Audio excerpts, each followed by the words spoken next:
Hey guys, welcome to my Fireside chat. I am super excited about our topic today. I have POTS, which stands for Postural Orthostatic Tachycardia Syndrome. It is a form of dysautonomia. Dysautonomia means that your autonomic nervous system doesn't work right.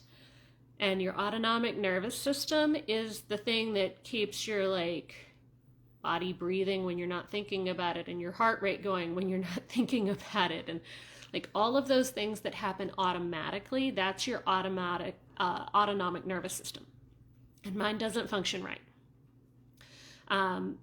Generally speaking, it doesn't function the way it's supposed to, but when I have a dysautonomic attack, different people get different kinds of symptoms. For me, I get nauseous. I sometimes will get lightheaded, almost black out. Sometimes I will get sick to my stomach. I will get overheated. That's a big one.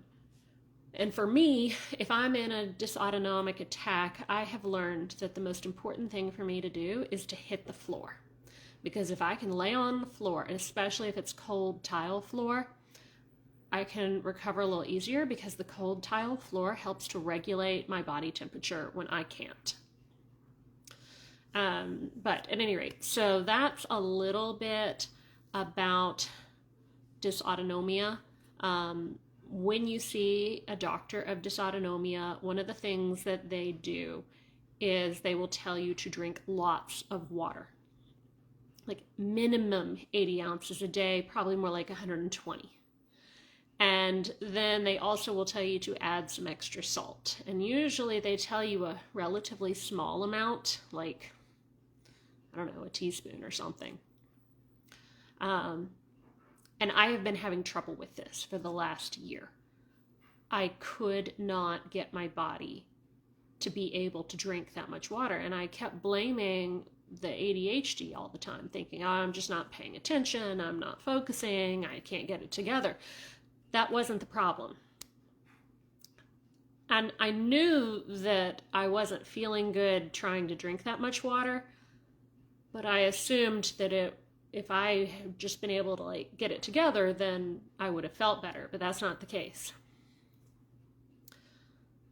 It is not that you only need water and salt for hydration. Honestly, the fact that you need water and salt for hydration was a game changer for me, because when I was pregnant with my children, I ended up in the ER every single time for dehydration, and the doctors kept saying, drink more water, drink more water. Well, I wasn't low on water, I was low on salt. And when I drink more water, I would get more dehydrated. Part of the reason that I have dysautonomia and all of these issues is because I also have a connective tissue disease called EDS, Ehlers-Danlos syndrome. That means that my body was not made normally, because water's not supposed to dehydrate you. But I was getting horribly constipated, drinking tons of water, even when I would have salt. And I just did not feel good. It wasn't making me feel any better. So one of my doctors recently suggested, why don't you listen to your own body and just do what it says? Because all of these experts, they don't really understand dysautonomia and Ehlers-Danlos very well right now. So maybe your body knows better than they do. Well, my body wanted sweet tea.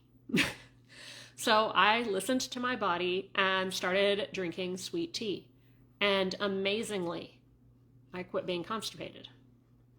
Which then made me think, okay, what's going on? Something's happening here. So I did a little bit of research. Turns out there's a thing called the sodium glucose transport. And it basically allows your intestinal wall to absorb hydration. And what's interesting is that because I react to a lot of foods, that's thanks to my mast cell activation syndrome, I tend to eat really healthy foods. And I also have never really been much of a sugar craver. I like savory foods better. So what I realized is that I had been getting lots of fructose, but not a lot of glucose. And turns out glucose is important for hydration. So it was kind of interesting. Now, of course, your body is supposed to be able to make fructose from glucose. No, glucose from fructose, the other way around. But it does that with the liver, and it combines lactose and amino acids to make it happen. I am convinced that there's something wrong with my amino acids, and I think it's due to the Ehlers-Danlos, because I can't eat more than one, maybe two vegan meals in a row without getting horribly sick. And I'm a pretty open-minded eater. It's just that if I do not have an animal protein each day, I start to feel really ill. And I don't think my body's making them quite right. So that might explain why I did so much better once I started drinking sweet tea, because I make sweet tea with cane sugar, which is 50% glucose, 50% fructose, I think. And previously, if I made myself a cup of hot tea, I'd use honey, which is mostly fructose. So I think I wasn't getting enough glucose before. Another component, though, is that tea also has tannins and antioxidants in it, and those can be helpful for vascular health. Downside is that a lot of people with dysautonomia don't do very well with caffeine because it tends to throw homeostasis off from their system. Like when you have dysautonomia, the most important thing is to maintain homeostasis, to keep things as balanced as possible. So caffeine kind of jumps you up a little bit, and that doesn't help. Another thing, though, is that sometimes sugar can do that if you get too much sugar too quickly and you're going up and down. So my theory at present, and I'm still experimenting with this because there haven't been any research studies officially done on sweet tea, but if you research tea itself and the sodium glucose transport, then you will see that there are very good reasons that this could be working for me. The other thing that I want to check out is it the tea that's doing it for me? I don't think so. I think it's the glucose personally, but could the tea be contributing in a positive way? So I have tried decaf tea to avoid the excess of caffeine. And then I've also been experimenting with how much, like what's the right ratio of water, salt, and glucose for my body. And if I can figure that out, then I think that could be a real game changer. But I'm super excited about this because no matter who you talk to a POTS doctor, they're going to tell you water and electrolytes. But no one ever mentions glucose. And many people with POTS are chronically constipated. And it might be because people don't realize that we also need to be talking about glucose. Glucose is important. Now, of course, there is another challenge. Because your sugar levels are regulated by your autonomic nervous system, different people are going to have different experiences with their sugars.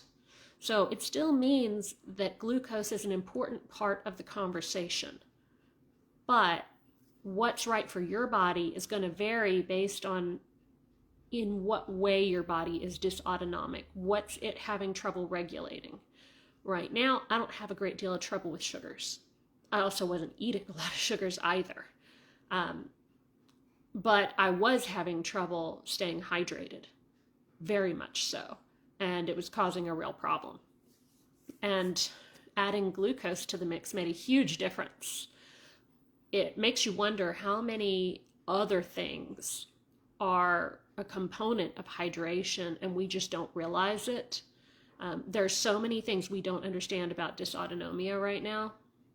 And I think my doctor was right. It really pays to listen to your body because your body is the only expert on your body.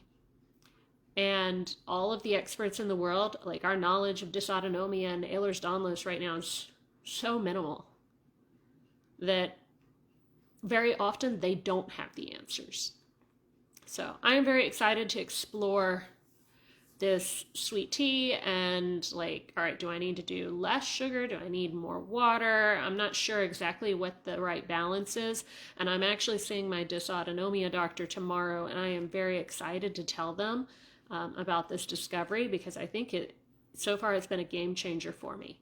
And I am hopeful that it will also be a game changer for some other people. It might not help everybody, but I have talked to multiple people now with dysautonomia, and several of them have noticed that they feel better when they have sugar.